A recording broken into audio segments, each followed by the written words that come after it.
When God say it is time, Yes. no man can stop it. When we started, some media houses wrote all manner of rubbish against me. And even when we know that those things were wrong, we themselves know that those things were wrong, they wrote all those nonsense against me, thinking that that would demoralize me.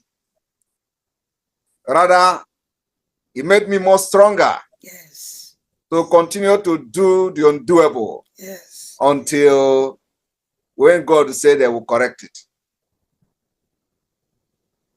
That doesn't move me because I know one of the biggest challenges of freedom fighters has always been blackmail.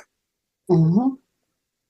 The government you are fighting will always blackmail you. They will always project you to be the most wanted terrorist in the world. Mm-hmm. But if you stay clean and stay on the course and you know what you are doing, Mm-hmm. at the end of the day, Mm-hmm. you'll be victorious. Yes. It will always be difficult, but at the end, you are going to win. Yes. Every freedom fighter, every people that have gotten their independence through struggle, whether it's by arms struggle or by political means, it has always been like that.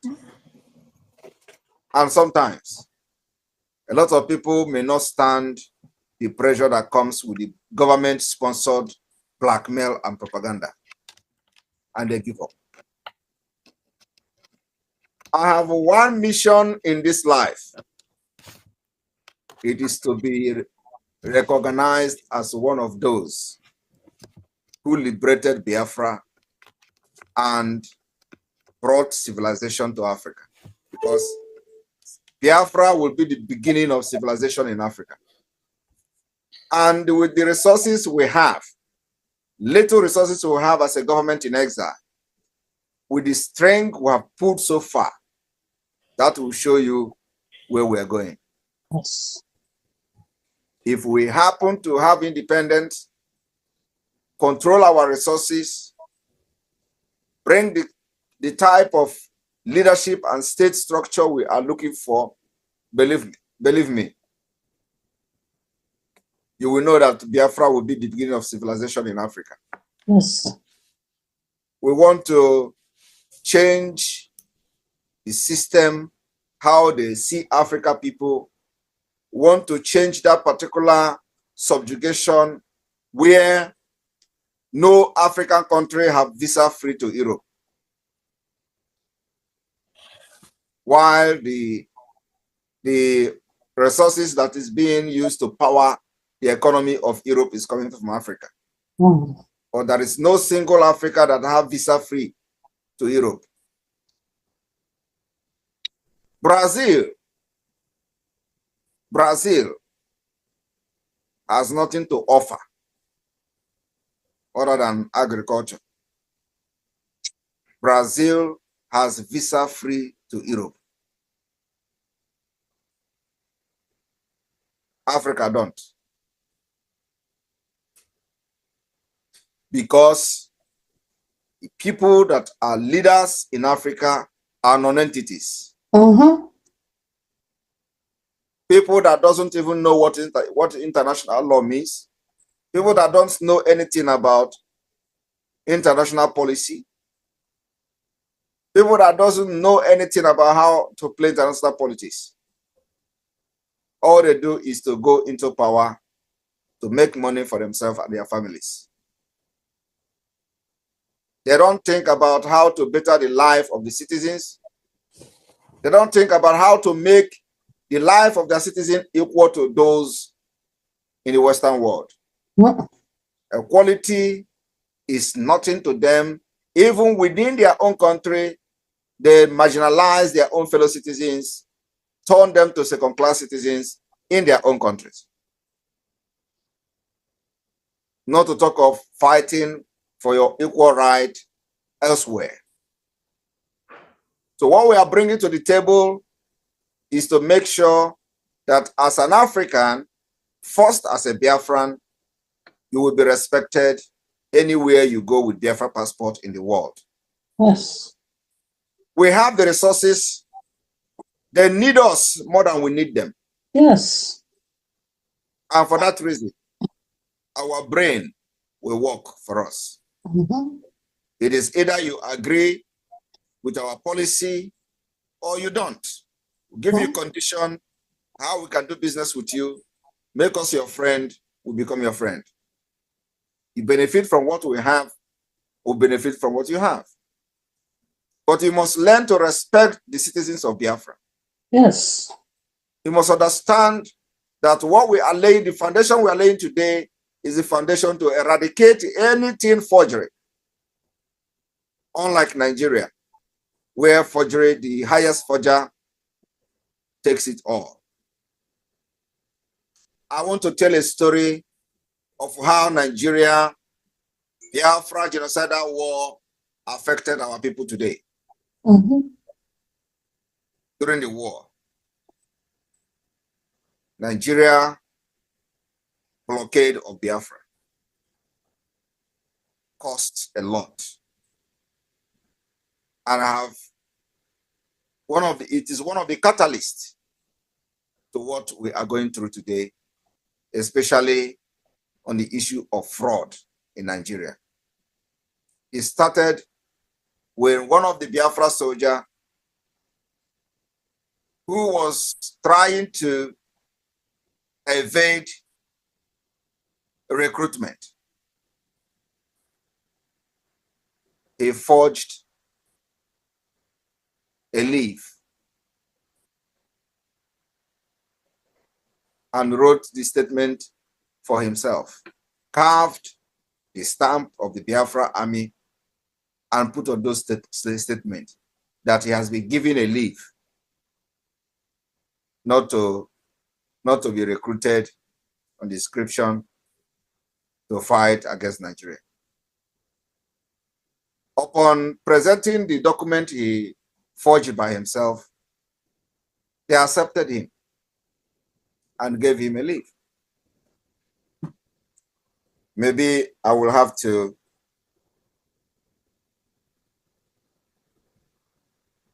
the survival con from many researchers, fraud and forgery in the Republic of Biafra. What I want to assure Biafra people today is that if you do not know your history, you are living like somebody without foundation. You must be able to know the past to be able to solve the present and prepare for the future. Over the course of the Nigeria-Biafra genocidal war of 1967 to 1970, many people in the secessionist Republic of Biafra, they call it at then, resorted to forgery to be able to survive.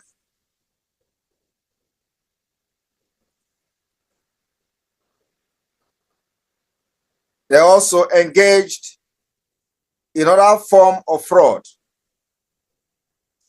You know, when I was telling Biafran people that the only problem that we Biafra people have today is caused by Nigeria. And the only thing that will solve that problem is the disintegration of Nigeria. When Biafra will pull themselves from Nigeria, the spirit of Nigeria will leave them. The reason being that everything you see happening today to Biafrans is being manipulated by the Nigeria state system. The system is evil. The system is designed to breed criminals. The system is in a way that without crime, you can never make it in Nigeria. So it is not just about the Biafra war. But let me share this a little bit short history. The form of fraud to survive in the dire condition created by Nigeria blockade. So Nigeria blockade of Biafra created a lot of things that are happening to our people today. It is not just about this fear of, oh, did you know the history of war? Were you there? Did you know what went? Because you know, it was well planned that after this war, they will use the fear mantra to try to subjugate every Biafra. When they say, do you know what happened in the war? As if it is only us that have fought war twice. Everybody will say, oh, you know, people died. Is that what you want to go into? My people, they have failed. So the condition created by Nigeria blockade, forgery of passes, and the other document fraudulent commercial transactions, and elaborate scam involving impersonation, racketeering become common in Biafra, intensifying as the Biafra government ability to enforce the law diminished, using long neglected legal record from Biafra court to the tribunal and all that. The key word here, Biafra Nigeria welfare crime, law, fraud, violence, from this scholar. In October 1969, in the final month of Nigeria Biafra genocidal war, somebody called Arnold became a forger. Arnold was a 16-year-old deserter from the Biafra army and has fended for himself since being separated from his parent when the Republic of Biafra seceded from Nigeria in May 1967. Arnold, afraid of being conscripted again by the band of soldiers that moved throughout what remained of Biafra then, he wrote up a pass for himself, saying that he was exempt from the military duty. He soon realized that forging passes could be valuable skills. Having no other means to support himself, he began making passes for others. He stole a leaf, a sheaf of letterhead from the Ekpa Enin Divisional Office of the Biafra Army and carved a rubber stamp reading officer of the Commander-in-Chief, Aba Paramilitary Operation. One of his customers was Emmanuel Imo, a nervous young man who paid Arnold to forge a conscription exemption for him. Imo was disappointed by the uncovering document that Mr. Arnold produced. And when Arnold demanded payment from Imo, Imo complained to a policeman. Arnold tried unsuccessfully to swallow the forged passes he has already done. As he was being arrested and partially chewed those papers were presented as evidence against him in the subsequent trial. Like most people who were convicted for fraud in Biafra, Arnold had no prior criminal record. He was found guilty on charges of subversion by the Biafra court. Here was the beginning of fraud you see today.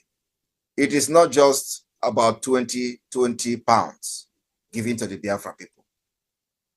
All right, wonderful people, welcome back to this wonderful channel where we'll bring you back-to-back update and information as the hot. In case you have not joined our social media handle, what are you waiting for? Kindly go ahead and subscribe, like, comment, share, and also remember to on your notification button so that whenever our news drop, you will be the first we'll collect them. Well, let's go down to the news proper as the hot. You don't share as the be.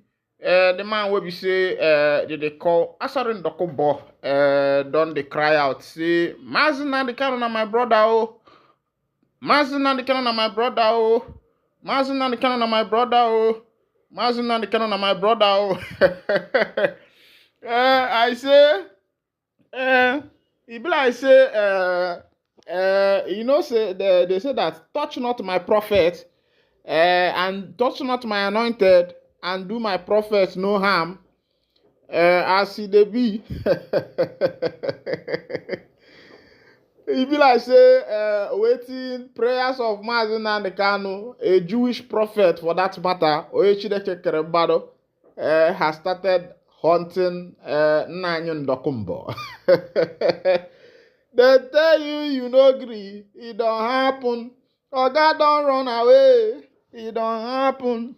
I say it don't happen, it don't happen. Water don't pass Gary, oh God don't run away, it don't happen. Then tell you no agree, it don't happen. Then tell you no agree, it don't happen. I say Dokubo no angry, but it don't happen. You know that when Judas will be the best friend of one of the disciples of Jesus, and not only that he was a disciple of Jesus, he was the accountant. He was Jesus' accountant with his men. And immediately, when you see money, he say make he betray his master. This master where he betray, a master wey go collect money from fish mouth by miracle, pay all their taxes. Now this master they do bread, make it turn to this their master do bread, they turn to wine. He was there.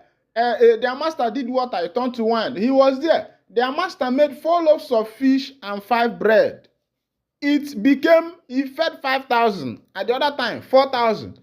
It was this their master also that saved them from a turbulence of the sea.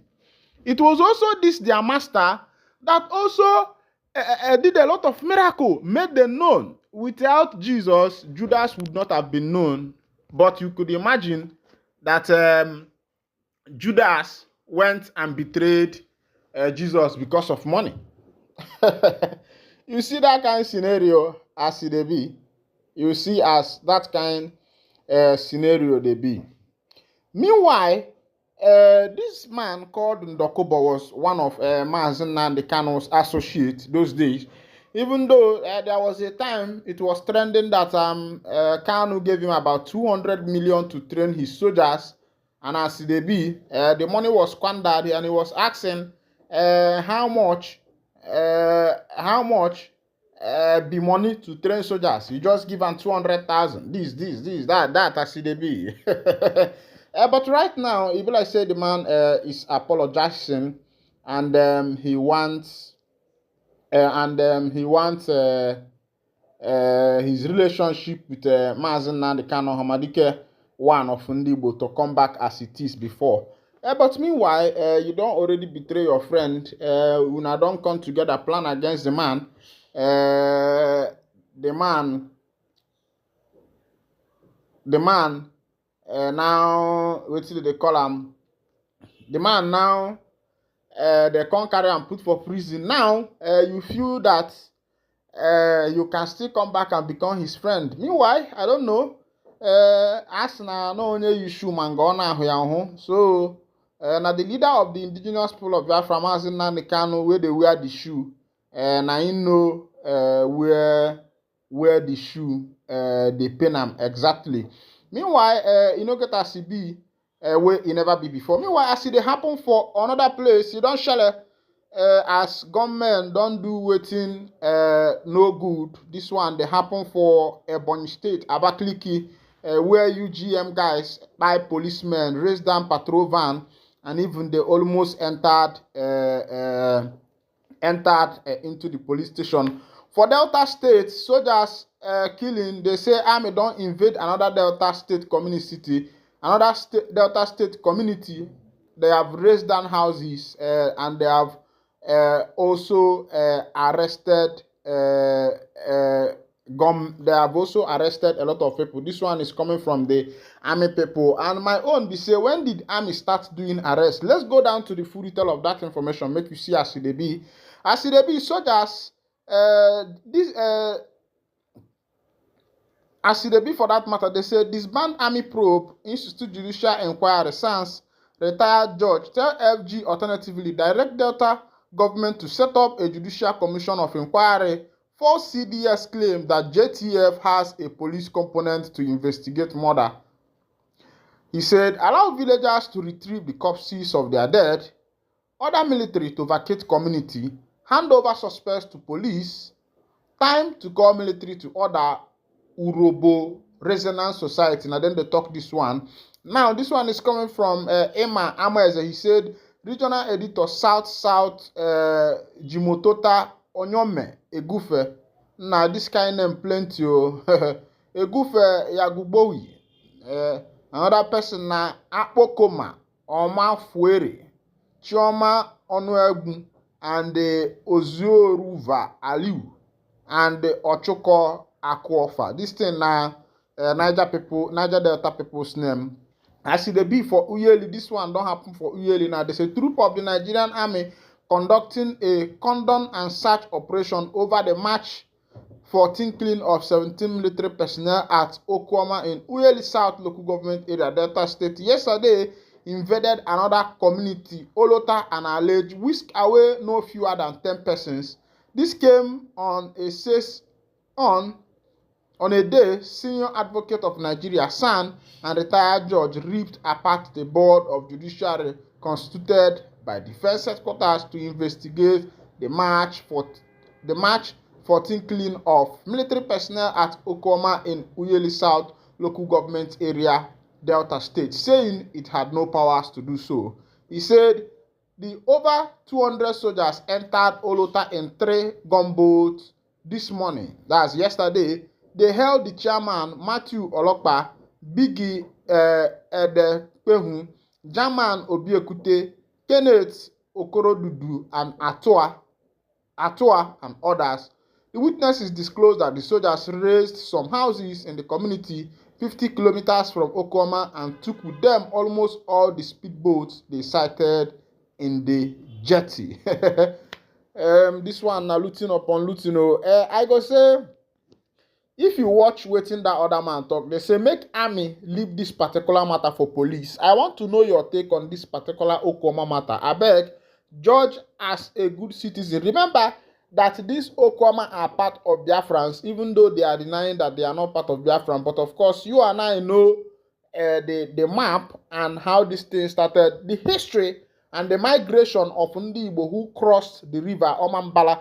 Remember that even when Nani Eri, will be the father and the founder of the Igbo ethnicity, he crossed the Omambala to enter into that Aguleri, to live into that Aguleri and Umuleri side. That means that some of his children also are on that water side. But these people have disagreed that they are part of Igbos. But meanwhile, remember that when it comes to dialect and lingua, accent, when it comes to accent, accents are inherited. For example, if you are born in America, you find out that you automatically have an American accent. If you are born in London, automatically you will have a London accent. So, because this is how these people speak, and this thing comes personally from an individual. Maybe my mother gave birth to me and there's a way she talks, and automatically I will start following the way my mom talks, because she was the first person I met. She was the first person that gave me life. She was the first person that trained me. So there is every possibility that my tongue will be exact as that of my mother. And this is what happened among the Igbos because of different ways of talking with their tongues as they be. Meanwhile, for as they be, they say that Ohaneze don't write to northern elders. They say it is time to revive old alliance between North and the East. Ohaneze Abiakwale again, make I carry go for the full detail of that matter. They say Apes Igbo Social Cultural Organization, Ohanezendigbo, has issued a resounding call to northern leaders to reflect on the historical missteps of their region from 1999 to 2023.